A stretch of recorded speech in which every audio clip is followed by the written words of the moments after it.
नमस्कार मंडळी, श्री स्वामी समर्थ. मी संध्या. माझ्या चॅनलमध्ये तुम्हा सर्वांचं खूप खूप मनापासून स्वागत करते. बघा मंडळी, सर्व स्त्रियांचा, सर्व सौभाग्यवती स्त्रियांचा, महिलांचा सर्वात आवडता सण म्हणजे मकर संक्रांत. आणि यावर्षी 2025मध्ये मकर संक्रांत आपल्याला 14 जानेवारीला साजरी करायची आहे.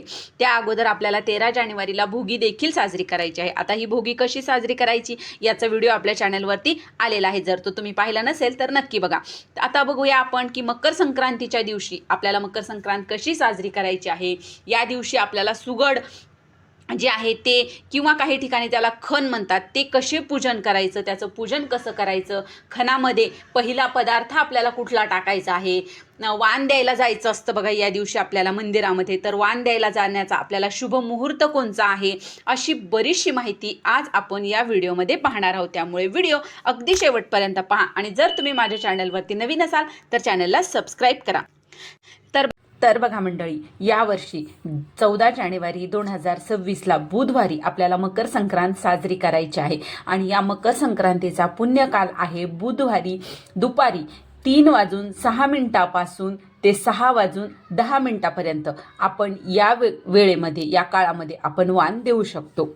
तर बघा मंडळी, आता आपण हे जाणून घेऊया की हे आपल्याला खण पूजायचे आहेत, ज्याला काही ठिकाणी सुगड पूजन सुद्धा म्हटलं जातं. तर आता हे कसे पूजन करायचे हे जाणून घेऊया. बघा, आता प्रत्येक घरामध्ये प्रत्येक स्त्रीचा वेगळा वेगळा खण आणला जातो. आता खण म्हणजे काय, तर बघा, 5 बोळके आणि 1 पंती, त्याला खण किंवा सुगड म्हटलं जातं. तर एका स्त्रीचे 1 खण म्हणजे 5 बोळके आणि 1 पंती, अशा प्रकारे आपल्याला आणायचे आहेत. जर आपल्या घरामध्ये आपल्या सासूबाई आहे, जाऊ आहे, तर त्यांचे वेगळे वेगळे आणायचे. एकाच खणावर किंवा एकाच सुगडावर सगळ्यांनी पूजा नाही करायची, प्रत्येकीचे वेगळे वेगळे आणायचे आहेत. आणि आणताना हे आपल्याला भोगीच्या दिवशीच आणून ठेवायचे आहेत. रात्री भोगीच्या दिवशी रात्रीच आपल्याला आणून ठेवायचे, स्वच्छ पाण्याने ते धुवून घ्यायचे.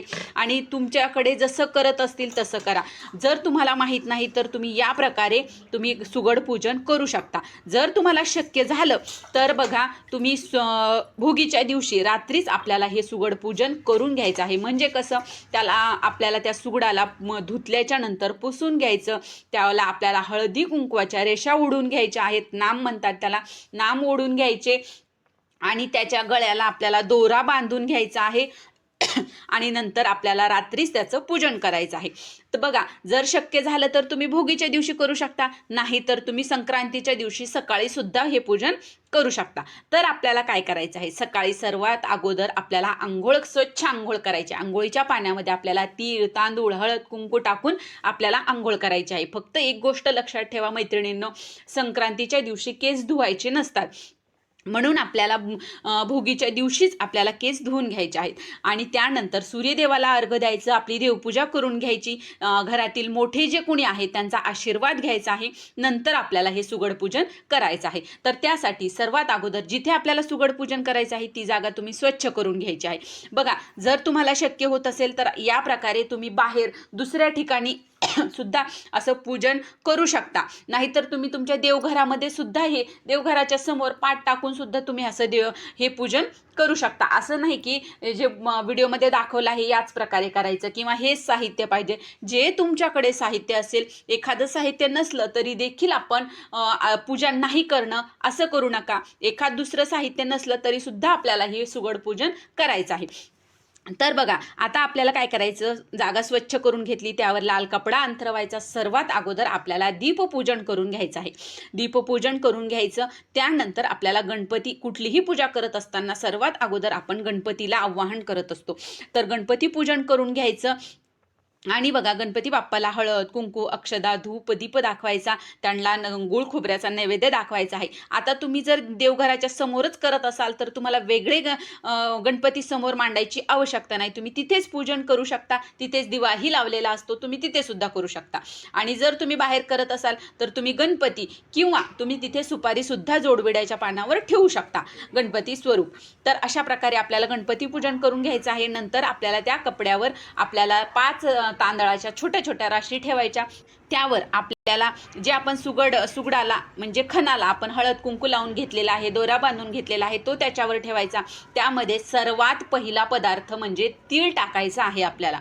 बघा, संक्रांतीला तिळाला अनन्यसाधारण असे महत्त्व आहे, म्हणून आपल्याला सर्वात अगोदर तीळ टाकायचे आहे, नंतर तांदूळ टाकायचे आणि त्यानंतर या मोसमामध्ये या वेळेस आपल्याला जी काही फळं भाज्या ज्या काही मिळतात ना त्या आपल्याला या खणामध्ये टाकायच्या आहेत. यामध्ये काय काय असतं बघा, ऊस, हरभरा, गाजर, बोरं, वटाणा, वालाच्या शेंगा, पेरू, गव्हाच्या वंब्या, ज्वारीचं कणीस, यापैकी जे साहित्य आपल्याला मिळेल ना ते सर्व साहित्य आपल्याला या खणामध्ये भरून घ्यायचं आहे. थोडं थोडं भरून घ्या.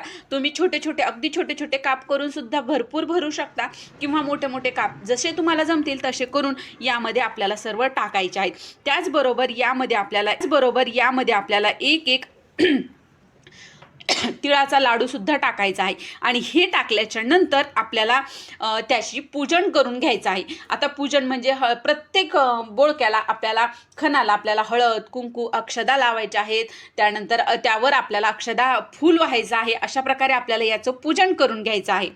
हे झाल्याच्या नंतर आपल्याला या प्रत्येक खणाच्या समोर एक विडा ठेवायचा आहे.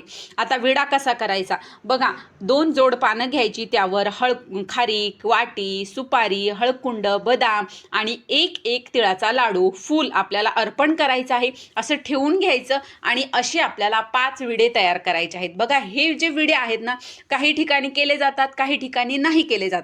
जर तुमच्याकडे करत असतील तर तुम्ही आवर्जून करा आणि नसतील करत तर नाही केले तरीही चालतील. तर बघा, अशा प्रकारे आपल्याला विडे तयार करायचे आहेत आणि नंतर हेच विडे आपल्याला प्रत्येक देवीला आपल्याला अर्पण करायचे आहेत. तर बघा, अशा प्रकारे विडे तयार केले. विडाला सुद्धा आपल्याला हळद कुंकू अक्षदा धूपदीप फूल व्हायचं आहे. त्यानंतर आपल्याला सर्व पूजेला आपल्याला दिवा ओवाळून घ्यायचा. तिथे तुम्हाला जी कुठली आरती येते, तुम्ही गणपतीची, पांडुरंगाची, जी तुम्हाला आरती येते ना ती आरती आपल्याला तिथे म्हणायची आहे. हे झाल्याच्या नंतर आपल्याला नैवेद्य दाखवायचा आहे. आता बघा, नैवेद्यामध्ये आपल्या घरामध्ये जी काही पुरणपोळीचा नैवेद्य केला असतो तो नैवेद्य आपल्याला दाखवायचा आहे. काही ठिकाणी तिळाच्या पोळ्या केल्या जातात. जो कुठला गोडाचा नैवेद्य आपल्या घरी बनवलेला असेल तो नैवेद्य आपल्याला तिथे दाखवायचा आहे. त्यानंतर बघा, आपल्याला मंदिरामध्ये वसायला जायचं आहे. काही ठिकाणी याला वाण देणं असं सुद्धा म्हणतात. तर वाण द्यायला जाताना आपल्याला काय करायचं आहे, मंदिरात जाताना आपल्याला आपण जे ताट घेणार आहोत त्या ताटामध्ये आपल्याला जे खण आहेत बघा, 2 जे बोळके आहेत, तर ते 2 खण आपल्याला आपल्या ताटामध्ये घ्यायचे आहेत आणि एक पंती घ्यायची आहे. ज्या पंतीमध्ये आपण म्हणजे तांदूळ आणि तीळ, तांदूळ, गुलाल, हळद कुंकू टाकलेलं आहे ते आपल्याला घ्यायचे आहे. ती पंती आपल्याला सोबत घ्यायची आहे आपल्या ताटामध्ये. आणि वाणाचं जे साहित्य आहे, जे भाज्या वगैरे आपण मिक्स केलेले आहेत ते सुद्धा घ्यायचं आहे. तिळगुळ घ्यायचं आहे आणि हळद कुंकवाच्या वाट्या घ्यायच्या आहेत. अशा प्रकारे आपल्याला आपलं ताट तयार करायचं आहे. आणि नंतर आपल्याला मंदिरामध्ये जायचं आहे आणि जाताना हे जे आपण वाण घेणार आहोत तर हे वाण आपल्याला झाकून घ्यायचं आहे. आणि घरी सुद्धा जे आपले खण उरलेले आहेत तर ते खण सुद्धा आपल्याला झाकून ठेवायचे आहेत. आणि त्याचबरोबर ताटामध्ये आपल्याला विडे देखील घ्यायचे आहेत. बघा, आता आपण आपल्या जवळच्या विठ्ठल रुक्मिणी मंदिरामध्ये किंवा राम सीतेच्या मंदिरामध्ये आपण जाणार आहोत. तर तिथे आपल्याला वाण द्यायला जाताना 2 खण तर आपण सोबत घेतलेले आहेत, त्यासोबतच आपल्याला विडे सुद्धा सोबत घ्यायचे आहेत. बघा, रुक्मिणी मातेला जर तुम्ही मंदिरामध्ये जाणार असाल विठ्ठल रुक्मिणीच्या तर रुक्मिणी मातेला एक विडा द्यायचा. जर तुम्ही राम सीताच्या मंदिरामध्ये जाणार असाल तर तिथे तुम्हाला एक विडा घ्यायचा आहे. बघा, बऱ्याच ठिकाणी पंढरपूरला, नाशिकला अशा मोठ्या मोठ्या ठिकाणी तीर्थक्षेत्री लोक वाण द्यायला जात असतात. तर तिथे जाताना सुद्धा तुम्हाला अशाच प्रकारे विडे घेऊन जायचे आहेत. देवीला हळद कुंकू व्हायचं आणि असा विडा त्यांना अर्पण करायचा आहे. तर जेवढ्या तुम्ही मंदिरामध्ये जाल तेवढ्या तुम्हाला हे विडे न्यायचे आहेत. आणि उरलेले जे विडे असतील तुमच्या घरामध्ये तर ते विडे तुम्हाला सुवासिनींच्या ओटीमध्ये तुम्हाला टाकायचे आहेत. तर अशा प्रकारे आपल्याला हे सुगड पूजन आणि संक्रांत साजरी करायची आहे. आता बघा, हे झाल्याच्या नंतर घरी आल्याच्या नंतर आपले जे खण वगैरे आहेत ते आपल्याला कपड्याने झाकून ठेवायचे आहेत. घरी आल्याच्या नंतर आपले जे कोणी मोठे आहेत आपल्या घरामध्ये, सासू सासरे जावा जे काही त्यांचा आशीर्वाद घ्यायचा आहे आणि तिथे पूजेच्या समोर बसून सर्वांना सुख समृद्धी लाभू द्या, आपल्या पतीला दीर्घ आयुष्य लाभू द्या अशी आपल्याला देवाकडे प्रार्थना करायची आहे. त्यानंतर मंदिरातून आल्यावर आपल्याला आपल्या तुळशीला सुद्धा एक विडा द्यायचा आहे. जर तुम्ही समजा घरीच हे सर्व पूजा करणार असाल, तुम्ही मंदिरामध्ये जाणार नसाल, तर विड्यांचं आता हे 5 विडे काय करायचे, तर तुमच्या देवघरामध्ये असलेल्या तुळजाभवानीला एक विडा ठेवा. तुम्ही तुमच्या देवघरामध्ये जर रुक्मिणी माता असेल तिला तुम्ही एक विडा ठेवा, तुळशी मातेला एक विडा ठेवा. अशा प्रकारे तुम्ही विडे द्यायचे आहे. त्यानंतर एखाद्या तरी स्त्रीला आपल्या घरी बोलवा आणि तिला तिच्या ओटीमध्ये हा विडा टाकून तिची याच जे खण आपण वाण तयार केलेलं आहे त्याने तिची ओटी भरा. अशा प्रकारे सुद्धा तुम्ही करू शकता.